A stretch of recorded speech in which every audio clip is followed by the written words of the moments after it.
Elle avance vers le mont, les promeneurs se dépêchent, car le spectacle est rare, la naissance d'une île.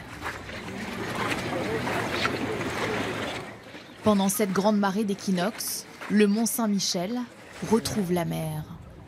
Le rocher est isolé de la terre durant quelques instants. Le mont Saint-Michel qui est complètement entouré d'eau alors qu'il y a quelques années avec la digue ça n'était plus possible, c'est quand même quelque chose de très nouveau et très bien. C'est un retour à ce qu'a toujours été le mont Saint-Michel dans le temps sans doute. Cette scène, visible uniquement pendant les marées à fort coefficient, existe depuis peu de temps. Le visage du mont Saint-Michel a changé. 10 ans de travaux pour réaménager ce site touristique, lui redonner son caractère maritime. Désormais, le rocher n'est accessible qu'à pied ou en navette gratuite par cette passerelle. Seuls les véhicules de sécurité peuvent circuler et celui de la factrice du mont. C'est bien, effectivement. Ouais. Plus facile d'accès pour nous, en fait, pour ceux qui y travaillent, je trouve. Et plus joli pour les touristes, je trouve aussi, je pense. Stéphanie distribue le courrier aux commerçants et aux 43 habitants du mont. Chaque matin, elle doit s'adapter aux éléments. Donc là, il y a eu la marée, donc c'est un peu sale. Intramuros, sa tournée est très sportive. Il faut se frayer un chemin entre les touristes et les livreurs. Alors pour aller plus vite, Stéphanie prend ses raccourcis. Elle connaît le mont par cœur. Les gens me disent souvent, vous avez de la chance d'être factrice au mont. Oui, c'est un patrimoine, quoi. C'est joli.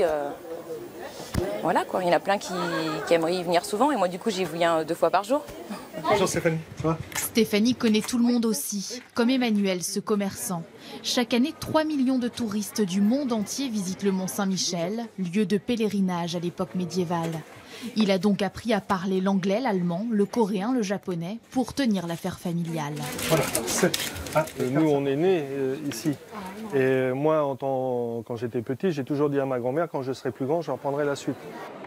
Sa famille est installée depuis 1680 et Emmanuel a grandi ici, dans son château fort comme il l'appelle, à l'abri des murailles, sur les remparts. J'adore toucher ces remparts. Ça vous donne une énergie, c'est impressionnant, j'adore. Même quand j'étais petit, je faisais toujours ça. Oui. Sur les hauteurs apparaît la baie, immense. Les sables mouvants s'étendent à perte de vue, les couleurs changent à la vitesse du soleil. On respire. C'est beau, vous voyez, toute cette nature. Moi, je préfère ça maintenant qu'avant. Parce que voilà, il n'y a plus de voitures, il n'y a plus de camping-car, c'est la nature. Redescendons pour suivre l'appel de la célèbre mère Poulard. Le folklore est d'époque dans cette institution du mont, connue pour son omelette cuite dans la cheminée. La recette est secrète, sauf les ingrédients. La spécialité de la maison, des bons œufs et du bon beurre.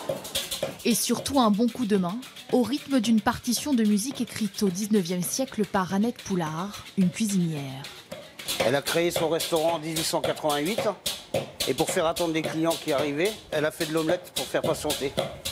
Et depuis, l'omelette est devenue le plat traditionnel du Rocher normand.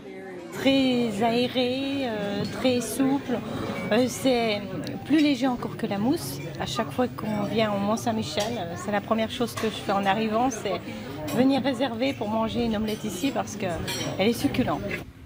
À quelques dizaines de marches, plus haut, cet habitant nous ouvre sa porte. Alors où est-ce qu'on est ? À la Maison Verte, c'est-à-dire chez moi. Xavier Bailly s'est installé il y a 1 an.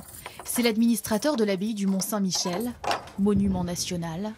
Il vit dans la maison d'Annette Poulard, construite en granit à même le rocher.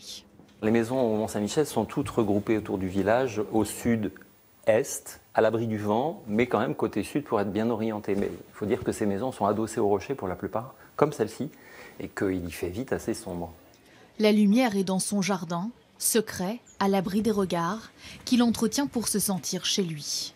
Vivre ici, c'est vivre en plein air, dans la nature, avec un cadre de vie d'une beauté absolue.